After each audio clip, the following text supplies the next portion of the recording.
6-month turnaround I think we were aiming for, but didn't quite. How long has it been? 2 years. 2 years, so literally 2 years since the day we looked at the house that was here. So I think we've doubled the budget, and I think we've doubled or quadrupled the time frame actually. So yeah, it wasn't quite the way we planned things out. Not really, no.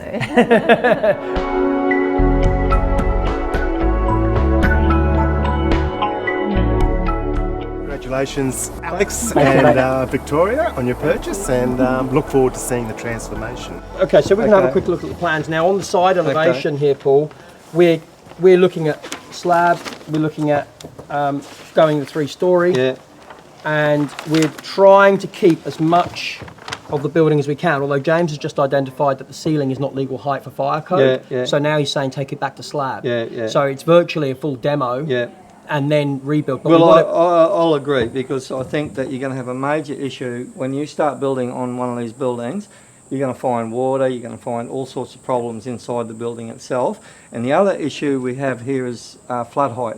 Now with freeboard and that, it may be as high as that pool. That house has to come up above ground level. So that pool's about 150 mil higher than the house. We have to do a flood search. Now with council, they've put a freeboard on floods in channels and things like that. So they've raised the actual flood heights of these brand new builds around here. I'm a certifier, okay, so you've asked me to come down here to assess what we need to do with this build. And the criteria was that you were going to try and save some of the building, and from my observation it will be impossible.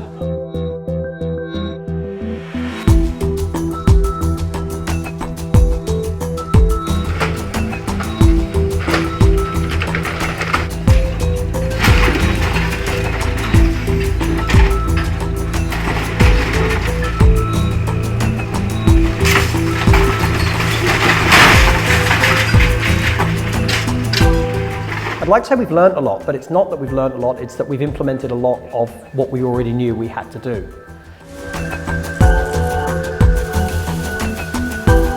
One of the things that we say we have learned is the environmental impact that's coming through construction. And I think that's really significant.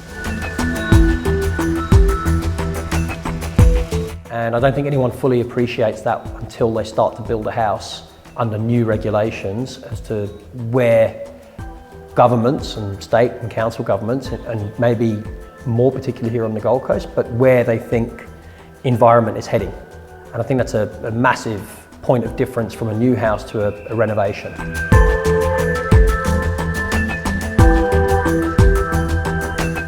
The fact that we've taken a bit more time to make sure that everything is right, everything is logical, whereas I think when people are sort of not necessarily cutting corners, but just running out of time, then decisions are made really quickly. You can't change that decision necessarily, whereas we've still had a lot of pressure and had to make decisions on the spot about things we've had to do, but then other things we've been able to take the time and say, okay, no, but that doesn't make sense.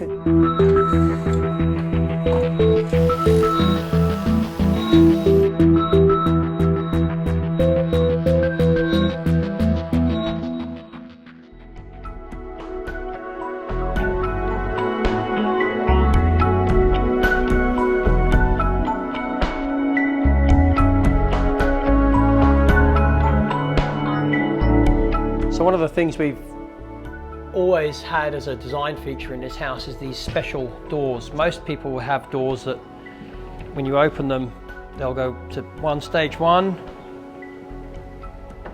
and stage 2. And that would be a normal standard door. But we didn't want to do standard,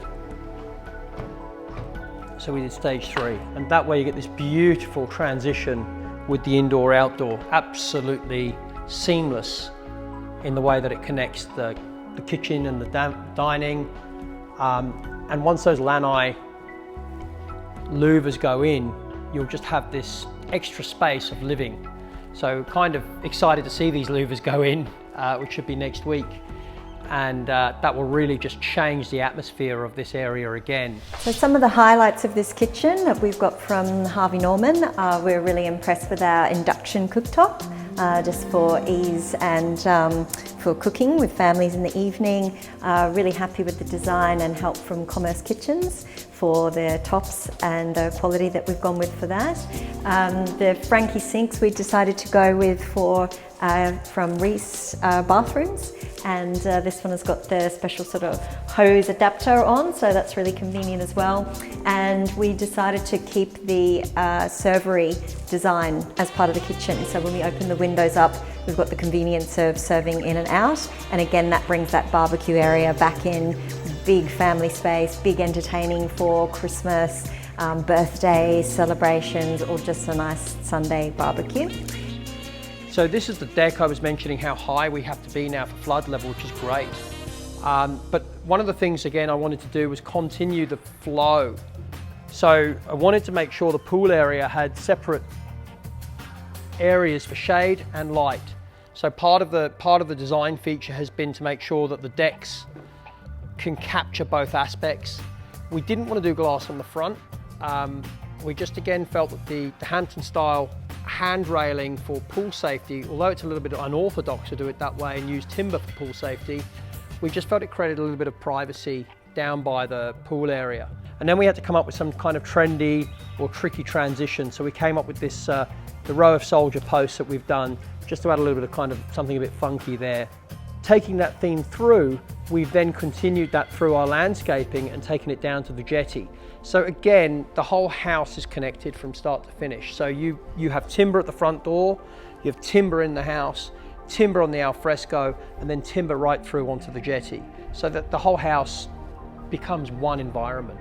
And that way you get that element of nature all the way through it. And that's really what we feel makes it a home rather than just a building.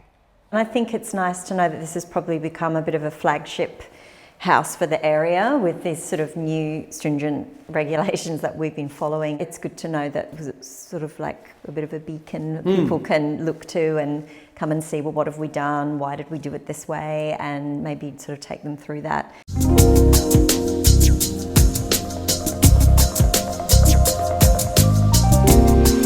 Welcome to the crown jewel of Athena, the top floor of our property. We enjoy the Grand Master Suite.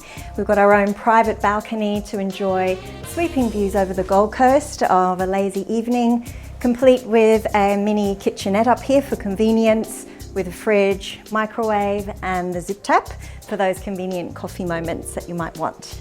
If we come through this way, we've got a wide walkway through to the walk-in wardrobe, which we'll come back to. Nice master bedroom, plenty of space, king-size bedroom. Coming over to the Juliet balcony, which we can enjoy for the breezes, because that opens right out. If we come through here, we've got the marble bathroom. This is probably my favorite room in the whole house because I've really taken care with what needs to go in. We've got the ring lighting, which changes color, convenience of the double vanity, obviously the family bath, and we've got a very special addition which I insisted that Alex put in after much deliberation, which is the makeup dresser. So fit for a queen. Then if we come over here, we've got the nice rain shower, complete with the beautiful marble tiles and the herringbone design. Privacy frosted glass, and again, the convenience of the big walk-in wardrobe, which conveniently turns into a changing room. And that completes our top floor.